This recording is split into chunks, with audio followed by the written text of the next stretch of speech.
Amados irmãos, estamos iniciando mais um estudo das Sagradas Escrituras.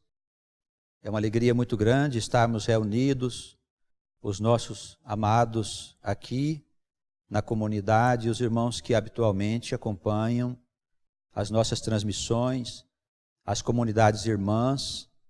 Que o nosso bom Deus abençoe a todos nós, nos conceda a sua misericórdia, possa proteger o nosso povo, as nossas famílias, dos perigos, das tentações e tormentos que vêm sobre esta humanidade. Estamos examinando a primeira carta do apóstolo Paulo à igreja de Corinto. Hoje nós vamos falar sobre o capítulo 13, aonde o apóstolo aqui faz grandes considerações a respeito do amor. E precisamos compreender bem do que se trata, porque não são poucas as pessoas que confundem o amor dos homens com o amor de Deus. Vamos à leitura, eu gostaria que os irmãos acompanhassem. Ainda que eu falasse as línguas dos homens e dos anjos, e não tivesse amor, seria como o metal que soa, ou como o sino que tine. E ainda que tivesse o dom de profecia e conhecesse todos os mistérios e toda a ciência, e ainda que tivesse toda a fé, de maneira tal que transportasse os montes, e não tivesse amor, eu nada seria. Ainda que distribuísse toda a minha fortuna para sustento dos pobres, e ainda que entregasse o meu corpo para ser queimado, e não tivesse amor, nada disso me aproveitaria. Nessa primeira introdução, aqui nesses versículos que lemos, nós vemos o apóstolo falar de grandes coisas, atitudes que nós podemos ter na nossa vivência com Deus. Seja dentro da comunidade, dentro da igreja, dentro da sinagoga, ou mesmo nas ruas. Ele mostra que nós podemos fazer muitas obras, podemos ter fé, podemos ter ciência, mas ele diz que se nós não tivermos este amor, nós não seremos nada. De nada aproveitaria as nossas obras. É claro que ele está falando aqui de um amor diferente. Nós vemos no Evangelho segundo Mateus, no capítulo 22, nos versículos de 36 a 40, o nosso Senhor, ele falar sobre a lei principal de Deus. Ele foi perguntado de qual seria o maior mandamento da lei. E ele disse que amar a Deus sobre todas as coisas e ao próximo como a si mesmo seria o mandamento maior da lei do Senhor, que nós deveríamos observar. Por isso o apóstolo Paulo aqui se fundamenta nesta ideia de que o amor a Deus e ao próximo é o verdadeiro amor. Esse amor, ele é aquele que nós precisamos procurar. É o amor que nós precisamos pedir que nos seja dado dos céus. Porque nós não temos em nós esse amor. Ele pertence ao próprio Criador. Nós temos afirmado aqui que nós somos gerados de Deus. Nós somos como uma fagulha da própria luz divina. Mas nós não temos luz própria. Para que a gente possa ter vida própria, nós precisamos sempre que o nosso Deus esteja alimentando esta vida. As virtudes pertencem ao Senhor. E quando nós colocamos essas virtudes para serem vividas e praticadas por nós, elas obrigatoriamente precisam estar conforme o amor do próprio Deus, senão elas não são verdadeiras. E todas as coisas que nós fizermos por meio dessas virtudes, se nós considerarmos apenas o aspecto humano dessas qualidades morais, elas não terão valor perante Deus, porque são atos de beneficência, atos morais que nós fazemos glorificando a nós mesmos, não reconhecendo que todo o bem, que todo o amor vem do nosso Pai. Lutero, ele citou um exemplo para falar da nossa dependência, e ele comparava o homem a um carvão sem fogo, a um carvão negro. E ele dizia que quando se colocava o fogo perto do carvão, o carvão ia mudando de cor, ia se tornando cada vez mais perto de iluminar-se, até se tornar uma brasa. E quando o fogo ia se aproximando mais, ou o carvão do fogo, ele chegava a ficar tão brilhante quanto o próprio fogo. E havia um momento em que não se podia separar mais o que era o fogo e o que era o carvão. Tudo virava uma luz só. Mas se o carvão for afastado do fogo divino, ele volta a ser um corpo escuro. Assim também a nossa alma. Ela tem uma dependência plena do Criador para todas as coisas. E aí, alguns pensadores, eles acham esse pensamento imoral, porque isso tiraria do homem a sua liberdade para fazer, para pensar, conforme o seu próprio coração. Mas o que é que nós temos aprendido? Que ao longo de toda a história desse mundo, da história conhecida, quando o homem faz as coisas segundo os seus próprios entendimentos, seus próprios pensamentos e concepções, geralmente ele só faz coisas erradas. As decisões que ele toma desconsiderando o Senhor acaba não trazendo aquele benefício que ele tanto queria. Porque nós somos dependentes de Deus. Embora sejamos deuses, segundo as Escrituras Sagradas, nós não temos vida própria. A vida emana do próprio Criador, de onde nós saímos. Não pode haver em nós a ideia de que nós vamos nos iluminar. Essa concepção também é muito presente em várias doutrinas e filosofias que existem aqui no nosso país e fora dele, de que o homem, por seu próprio esforço, ele pode adquirir sabedoria, ele pode adquirir alta moralidade, iluminação pessoal. Todas essas coisas, irmãos, embora sejam respeitáveis, elas contrariam, de Gênesis ao Apocalipse, as Escrituras Sagradas. O povo de Deus, os profetas, os homens santos, todos eles reconheciam a sua plena dependência do Criador. E por que nós não vamos? Somos mais modernos?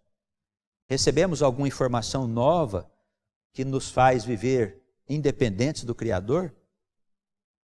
Olha, irmãos, seja a doutrina que for, seja a mensagem que for, seja o profeta que for, se ele conspirar contra este pensamento aqui, eu penso que nós devemos considerá-lo como alguém que pode trazer, na verdade, prejuízo à obra de Deus. Porque a obra de Deus inteira nos ensina que somos dependentes do Pai para todas as coisas, para a nossa felicidade, para a nossa saúde, para o nosso futuro. Todas as coisas devem ser governadas pela mente de Deus. Quando nós procuramos alguém para constituir uma família e usamos o nosso próprio juízo, nós frequentemente não conseguimos encontrar a pessoa certa. E daí vemos relacionamentos que são constituídos e que não terminam bem. Mas quando nós confiamos em Deus e pedimos para Ele estar à nossa frente, para Ele escolher a pessoa a nós, certamente, sabendo esperar, nós vamos entender que Ele vai colocar ao nosso lado a pessoa certa. então o casamento será bem-sucedido. Tudo que fazemos sem considerar o Senhor não dá certo, porque a nossa dependência é plena do Pai Celestial. Aqui na introdução, no primeiro versículo, ele fala da língua dos homens, as línguas, né? Como se fossem as muitas línguas faladas pelos homens. Também fala da língua dos anjos. Naquela época havia uma concepção de que os anjos eles teriam uma linguagem especial, diferente da linguagem dos homens. Alguns rabinos acreditavam que os anjos falavam hebraico, que é tida como uma língua sagrada, por meio da qual o Senhor revelou a sua palavra ao mundo, o seu chamado ao povo escolhido. Mas essa concepção existia naquela época. A ideia principal é que era uma língua especial, algo além da linguagem e da forma de comunicação dos homens. O apóstolo cita aqui essa língua dos anjos, não para que nós fiquemos preocupados com isso, ou busquemos o dom de falar em línguas que algumas pessoas procuram. Uma língua ininteligível, destituída de inteligência, como a gente vê frequentemente nas igrejas pentecostais. Línguas que ninguém consegue interpretar. Não se está falando aqui dessas línguas, mas sim de uma forma elevada de comunicação. Eu acredito que os anjos, e mesmo quando nós estamos na eternidade, a forma de comunicação é mais elevada. É possível que o pensamento ele se comunique entre duas pessoas, entre dois seres, sem que haja necessidade de se proferir nenhuma palavra. As palavras existem para revestir, na verdade, o pensamento. E a gente poder saber o que é que nós estamos nos referindo. Então, as muitas línguas que existem na Terra, nós temos uma palavra, um termo, para se referir a uma determinada coisa. Ou muitas palavras, muitos termos, sempre para se referir a esta mesma coisa. E quando estivermos na eternidade, eu penso que a linguagem comum entre os seres incorpóreos, os anjos, os espíritos e as almas dos homens, é a linguagem do próprio pensamento, que se comunica de uma para outra alma sem necessidade de articular.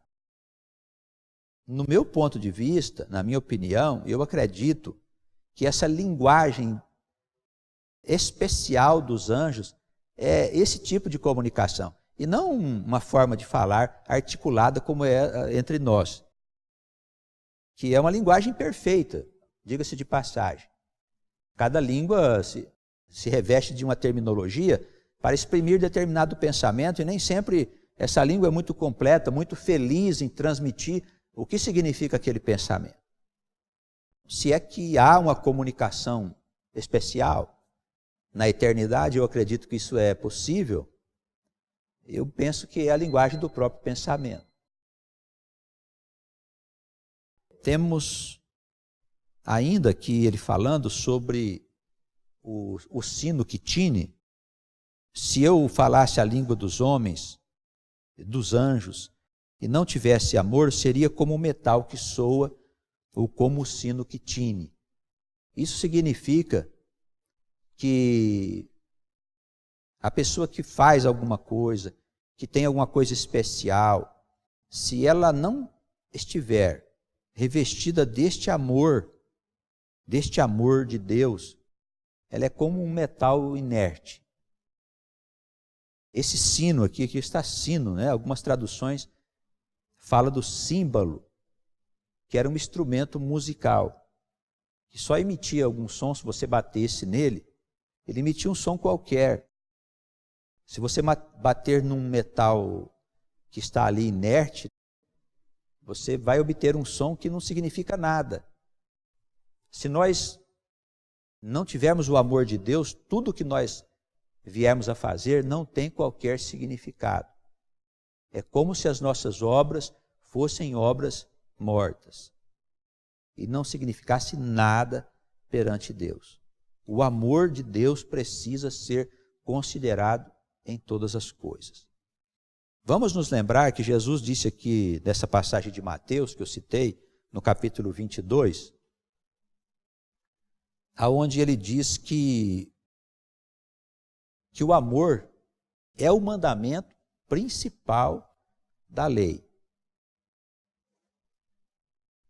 O amor a Deus e o amor ao próximo. Os demais mandamentos e leis, mesmo as leis do Velho Testamento, mesmo as leis de Moisés, da Torá, todas essas leis, elas são comentários e são aplicações da lei do amor. Jesus disse que todas as leis e os profetas dependeriam desta lei maior. Então, todas as leis que existem têm a ver com amor a Deus e amor ao próximo. Todas as leis que existem, que estão nas Escrituras Sagradas. Se nós praticarmos com todas as consequências a lei do amor a Deus e ao próximo, se nós conseguirmos ter este amor no nosso coração, nós estaremos cumprindo as demais leis e profetas, sem uma preocupação maior em conhecer as particularidades das outras leis. Alguns rabinos, eles não veem com bons olhos essas coisas, porque o judaísmo se desenvolveu em cima da obediência das leis da Torá. A Torá são os 5 livros de Moisés, os 5 primeiros livros das Escrituras. E ali existem, segundo ele, 613 mandamentos para serem cumpridos. E o judaísmo se desenvolveu em cima dessa ideia de que o homem deve obedecer os mandamentos. Vamos com a leitura a partir do versículo 4. O amor é sofredor, é benigno. O amor não é invejoso. O amor não trata com leviandade. O amor não se ensoberbece, não se porta com indecência, não busca os seus interesses, não se irrita, não suspeita mal, não folga com a injustiça, mas folga com a verdade. O amor tudo sofre, o amor tudo crê, tudo espera, tudo suporta. É evidente que o apóstolo aqui está nos falando de um estado de espírito que tem aquele que já recebeu o amor de Deus na sua plenitude. Nós estamos buscando esse amor. Nós precisamos pedir a Deus que nos dê esse amor. E para isso nós precisamos nos envolver com Deus, nos envolver com a sua palavra, com o trabalho da igreja, da comunidade, servir mesmo ao nosso próximo, exercitar este amor para que ele cresça em nós. Porque os qualificativos deste amor, eles são colocados aqui pelo apóstolo Paulo. Ele diz: o amor é sofredor. Quer dizer, o amor, ele sabe que ele precisa sofrer. Aquele que já tem o amor de Deus, ele não está isento de sofrimentos, não está isento de provas, de desafios que o próprio Deus colocará na sua vida. Porque nós estamos em aprendizado. Nós estamos acordando para uma realidade desconhecida por nós até bem pouco tempo, que é a vida com Deus. A salvação é o começo da vida com Deus, não é o fim das coisas, como algumas pessoas pensam. O que importa é ser salvo, o resto não importa. Não, irmãos. Se somos almas eternas, a salvação é apenas o começo da nossa história com Deus. E temos a certeza que nós fomos gerados de Deus, que nós acompanhamos a história desta humanidade como almas que vivem repetidas experiências no lado material da criação, aqui no mundo terreno. Por isso, Nós temos que considerar que a nossa vida é de aprendizado constante. E daí temos que observar todas as coisas que nós fazemos ou deixamos de fazer. Se maltratamos alguém, se falamos uma coisa inconveniente, se as nossas atitudes podem trazer sofrimento para alguma pessoa, certamente nós seremos responsabilizados por Deus. Ainda nesta vida, ou depois dela, ou em outra experiência, em outra vida que nós formos viver, o Senhor vai nos responsabilizar. E sendo assim, convém que a gente observe o que nós estamos fazendo, para fazer bem, para fazermos conforme o amor. Então nós precisamos passar por provas. O amor é sofredor, é benigno, tudo que vem dele só pode gerar o bem. Não tem nenhuma atitude que a gente vai tomar baseada no amor de Deus que possa gerar o mal. O amor não é invejoso, evidentemente. Não tem inveja, porque sabe que tudo está andando, seguindo conforme a vontade do Pai eterno, do nosso Pai Santíssimo. O amor não trata com leviandade, e aí vai bem aqui um conselho aos irmãos, para ter cuidado com as coisas que falam. É comum a gente pegar irmãos conversando coisas levianas, que não tem muita utilidade. E coisa leviana não é só falar coisas imorais, mas também tratar de assuntos que não servem para nada, não edificam. São conversas fúteis, com as quais se envolvem os homens do mundo. Se somos de Deus, nossas conversas precisam ser sérias. Nós somos pessoas alegres. Conversamos sobre todas as coisas, mas sempre no sentido de edificar. Nunca no sentido de destruir. Nunca com maledicência no nosso coração. O amor, aquele que tem o amor de Deus, não trata as coisas com leviandade, e ele está longe da soberba, da vaidade, do orgulho. Não se porta com indecência, não busca os seus interesses. Sempre quando estamos procurando os nossos interesses pessoais, nós estamos nos afastando do amor de Deus. O que faz o homem moderno hoje? Cuidar da sua própria vida, da sua felicidade, da vida da sua família, dos seus filhos, do seu marido, da sua mulher. Isso todo mundo faz. A vida não pode se resumir apenas na atenção à nossa família, à nossa prole.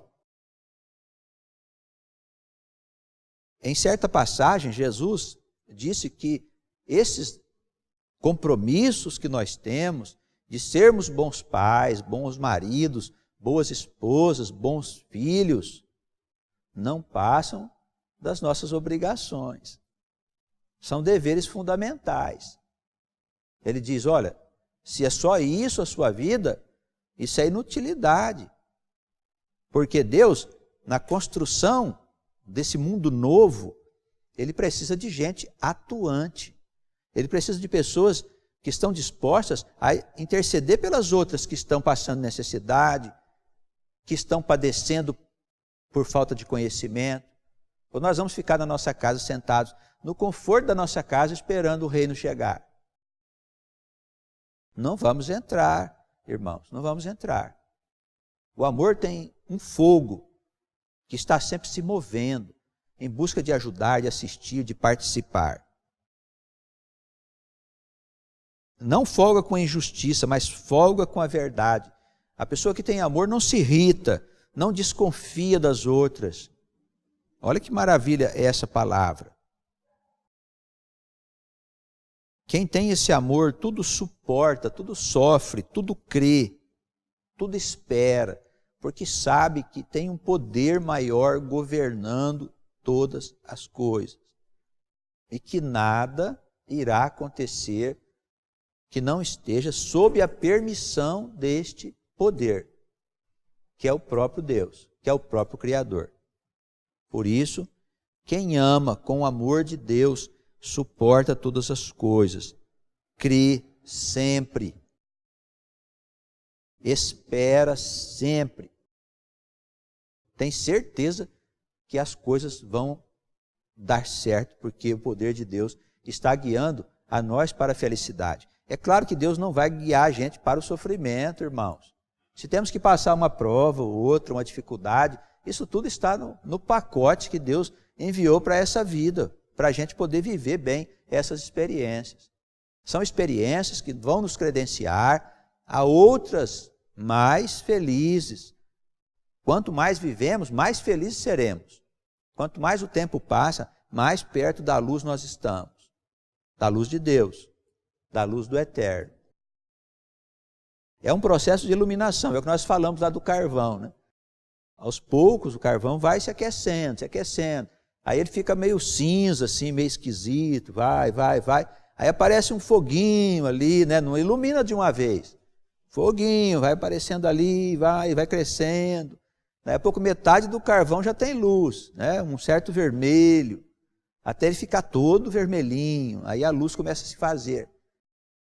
Aí o fogo aparece nele, daí a pouco ele é um só com o fogo que emana do coração de Deus. Isso é amor. O amor é o que nós precisamos para a nossa vida. Ele diz no versículo 8, o amor nunca falha. Então, sempre quando você agir com amor, seja em relação ao seu esposo, à sua esposa, aos seus filhos, aos seus pais, em relação à vida, aos irmãos da igreja, não importa o que os outros pensem a respeito do que você está fazendo. O que importa é aquilo que te move é o amor de Deus, por aquele que está sob a sua tutela, seja quem for. O amor nunca falha. Ele diz, não é tem uma hora que pode dar errado, não. Você pode viver em amor, porque vai dar tudo certo, porque o amor nunca falha, segundo a instrução do apóstolo. Havendo profecias, elas vão cessar. Havendo línguas, também passarão. Havendo ciência, desaparecerá. Ele não está falando aqui do conhecimento da eternidade, das coisas celestiais, não é isso não. É que lá em Corinto havia alguns doutores lá que se achavam sábios. Por isso que ele fala que, havendo conhecimento, esse tipo de conhecimento vai passar.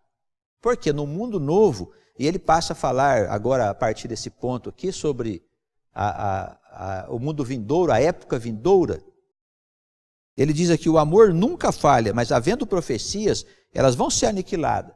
Quer dizer, as profecias da igreja vão desaparecer as línguas, vão desaparecer a ciência daqueles que pensam saber uma coisa que eles não sabem. Quando chegar o mundo novo, isso tudo vai desaparecer. Nós vamos ver que ele conclui que o amor permanecerá. Em parte nós conhecemos, aqui versículo 9, em parte profetizamos. Quer dizer, nós sabemos de algumas coisas e outras coisas o Espírito nos revela. Esse é o estado atual nosso.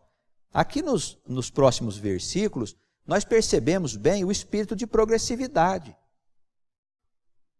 Ele está falando aqui de mudanças que vão acontecer na era futura. Em parte hoje nós conhecemos e em parte nós profetizamos. Mas quando vier aquele que é perfeito, o que é perfeito? Quando vier o Senhor. Que não seja o Jesus fisicamente. Jesus deixou claro que ele não vai vir fisicamente ao mundo. Que o reino dele é a chegada da nova Jerusalém, do novo mundo, da nova humanidade. Isso está fartamente argumentado nos escritos sagrados. Haverá um sinal no céu e tudo mais, mas ele deixa claro, ele diz, olha, se alguém disser que eu estou numa casa, num lugar, no outro, não acrediteis. O reino de Deus não virá dessa forma. Isso está muito bem argumentado. Então, quando vier esse tempo, aquilo que é em parte, quer dizer, os nossos limites, vai acabar, será aniquilado. O que é em parte vai se tornar bem conhecido. Olha o raciocínio como segue no versículo 11. Quando eu era menino, eu falava como menino, sentia como menino, discorria como menino, mas logo que cheguei a ser homem, acabei com as coisas de menino. Então ele está falando aí de um amadurecimento da própria alma e da própria humanidade. Ele diz, olha, houve uma época que nós éramos como crianças, e ainda somos, não sabemos das coisas que vamos saber depois que chegar o mundo novo. Saberemos de todas as coisas. Hoje não sabemos. Mas ele diz, isso vai passar. É como uma criança que vai aos poucos se desenvolvendo, tomando posse de conhecimentos que na infância a criança não sabia. Mas o conhecimento já existia, já estava disponível.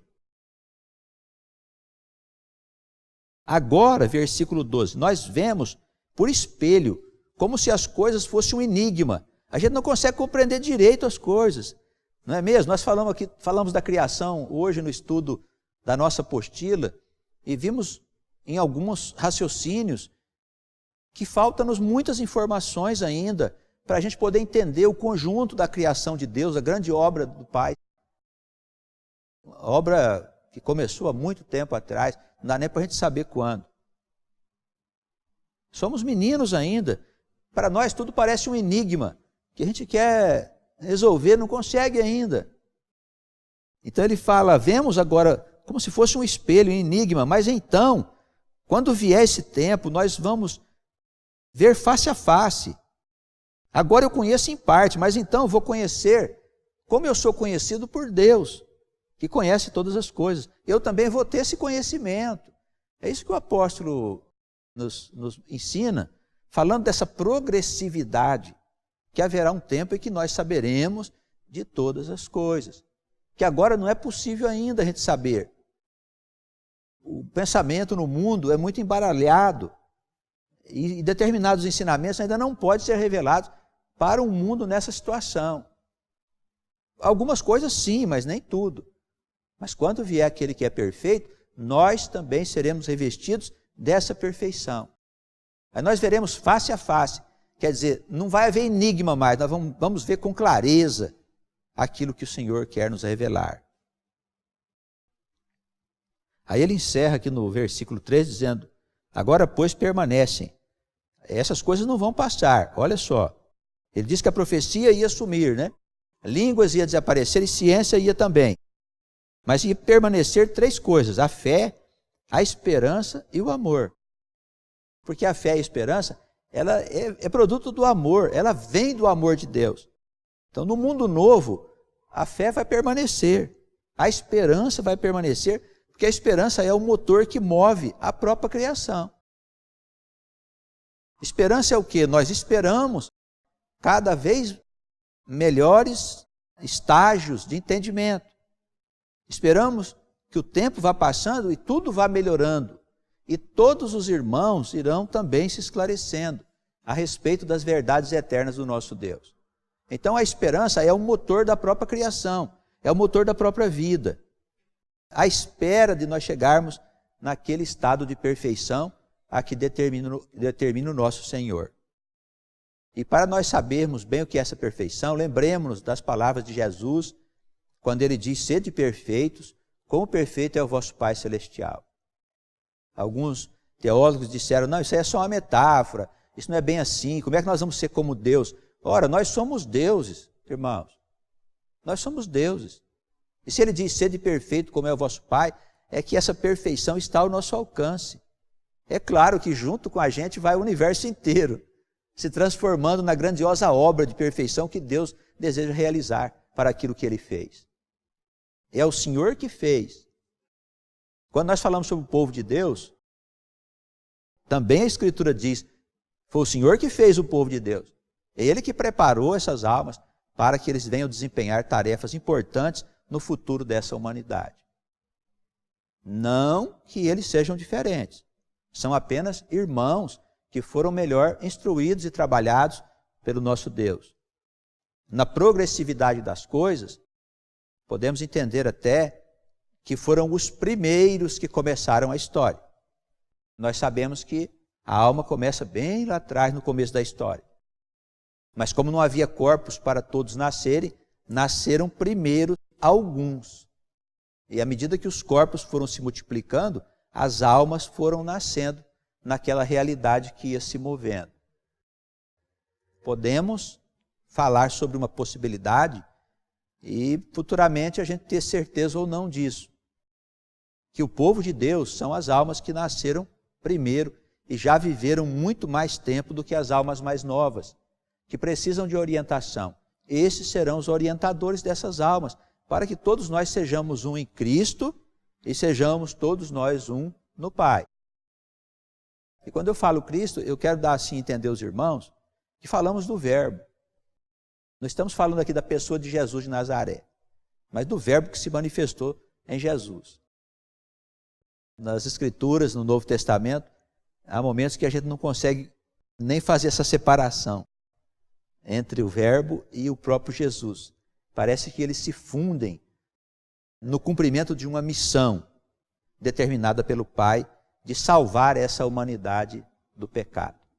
Mas é para salvar o mundo, viu, gente? Deus quer salvar o mundo, não é só salvar meia dúzia de almas, não.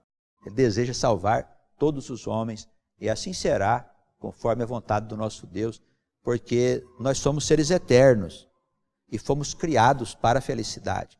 Nós não fomos criados para sofrer, nós somos criados para a luz, porque nós pertencemos à luz, nós não somos das trevas.